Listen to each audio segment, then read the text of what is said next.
house after we just had a session at McVicker. So right now I just grabbed a box from the scooter graveyard in the back, and it's maybe got like 4 or 5 decks and just some bars and wheels that we're going to go through, and then one of my old scooters that I used to ride. So let's get started. So generic, got a District V1 deck. This deck I rode this kind of deck for like 3 or 4 years. It was one of my favorite decks just because it was really short. What else we got? We got the deck I ride now. It's called the Ethic Pandemonium deck. It is one of the best decks I think ever made. It's just really light, really strong, and then we cut them down. I think this one, I don't know, this one looks like it's like 18. It must have been Jordan Robles' old deck or something. Let's get some bars out. Next, we got blunt stripper bars. So these bars are like from 2009, and they're some of the best-selling bars out before Envy made anything. So they're called blunt stripper bars because blunt was before Envy, and they got some like old rotted ODI grips and stuff. But yeah, these bars are really good. They came out in around 2009. What else do we got? Let's see. We have some of like the first Dakota bars we ever made. This is like 2008 we made these. This was for one of our old team riders named Omar, and somehow they ended up at my house. I don't know how. So basically it's just bike bars on a GoPed clamp, and then it's just bolted to a head tube, and then you put your bars on. And it was good because they were really wide bars for the time, and they're probably only like 19 wide, but for the time they're really, really wide. What else we got? Alright, so before Ethic there was Addict, and Kevin DeMay designed all the Addict stuff, so it's basically the same quality. This is called the Addict Sword Fork, and I rode this for probably, I don't know, 2 or 3 years, and it's made out of 7 series aluminum and one of my favorite forks ever made. It's really good. Let's see what else we got. Okay, so when I used to ride pro models, this is called like a fakie brake. Scooter Zone used to make it, but this is a prototype Coda brake that we made. We never released it, I don't know why, but this is one of them I found in the back, and it's just like a fakie brake with Coda engraved on the top. It's pretty cool. Next, we got a stock pro model. So this is what like all the pros that you see today that like started in 2006 or 7 rode. It's basically a Razor's version of a good scooter at the time. So this is like 2007 I probably got this. So it folds and does all the normal scooter stuff. Came with plastic cores, reinforced here, so it had like a weight, but you could take it in and out. Then we used to take this out and bolt the head tube so it didn't wiggle around like this. So yeah, this is a really good scooter for the time. Then after that one, this is like Lucky's answer to that. So this is one of the first Lucky decks.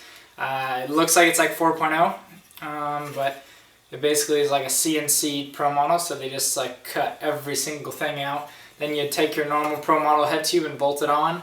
And you can change the brakes. It's just a spring brake. But yeah, this is probably like 2008, I would say, that this came out. Next, I found an Envy, I forget the name of this brake, but it's pretty cool at the time because it looks like an alien. But yeah, it just springs up and down, and it's a really good brake, and it just was really cool because I could fit it in a district deck, and it was a lot better than a district brake. Okay, another one, District Fork. This is before the Addict fork I showed you. It was alright, but the problem was it was pinned. So like when you do some big tricks, it would eventually like fall into 2 pieces because that's what it is, it's just pinned together. So that was good for a little while. Next we got Scooter Zone Scorcher Fork. This is like 2000 and, I don't know, I'm not even going to guess because 2010 probably. This is all CNC. Really nice fork, looks cool. It's just totally different from anything that was being made at the time. I mean, I really like this fork, and I don't know, it made scooters look pretty cool at the time. Okay, next I got some prototype wheels. This one was like 2009. We were making some different urethane wheels, which you still haven't got this compound right, but this was a prototype Coda wheel that we're gonna make. It's an awesome wheel, but we can never mass produce the urethane on here because it's too expensive. It was made by like a company that makes downhill longboard wheels, but there's just too expensive to make, so maybe one day we'll get it right and then get these wheels on the market. But it's by far the fastest wheels I've ridden. They're really soft and fast at the same time, so it's the best of both worlds. This was another prototype Dakota wheel, but it's just a metal core. So I'll show you a close-up of this engravings on it, but it basically has a crown, 2 lions, says my signature on the bottom, and then yeah, so this was a Scooter Zone wheel that we engraved. Next, this was the first Speed Demon core. It was made by Scooter Zone, and it's basically just a plastic core wheel with drilled holes, so it's really light but also really strong at the same time. Last two, I got carbon fiber deck made by Razor. Probably around the year 2000.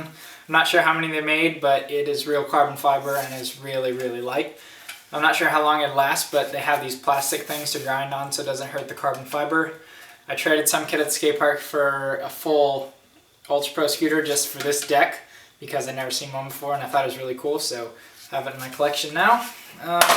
Last, I have my 2010 season scooter. I won a lot of contests with this, and I landed my first double backflip to maybe concrete, or yeah, it must have been first double flip to concrete, and I rode CooterCon contests a lot on this, so I'll put the clips in there, you guys can see those. But yeah, really good scooter, Dakota bars, aluminum, Scooter Zone clamp, I forget the name, but this is a Chris King headset. That was really good. I never broke one still to this day. Scorcher fork that I showed you earlier. These are look like Scooter Zone Cyclone wheels, and this is a Razor Ultra Pro deck. It revolutionized scootering because in 2009 it came out, and it's you had a pro model, and then 2009 a Disher deck came out. This came out. The Blunt AOS, the first one ever, came out. So yeah, these decks really changed the game, and I'm really thankful that Razor started it, and yeah, it's been a really fun time. So that's basically the first box of the scooter graveyard. So yeah, every Tuesday when I'm home, I'll be home for 3 more Tuesdays, so you guys get to see 3 more boxes of this every Tuesday, so make sure you're subscribed and see all the rest of the stuff. Let us know in the comments what videos you want to see. I'm going to go for every single day as much as I can. I'm not traveling this month, so it should be really easy. But I'm going to try and keep it going even when I'm traveling. So thanks for watching. I'll see you guys later.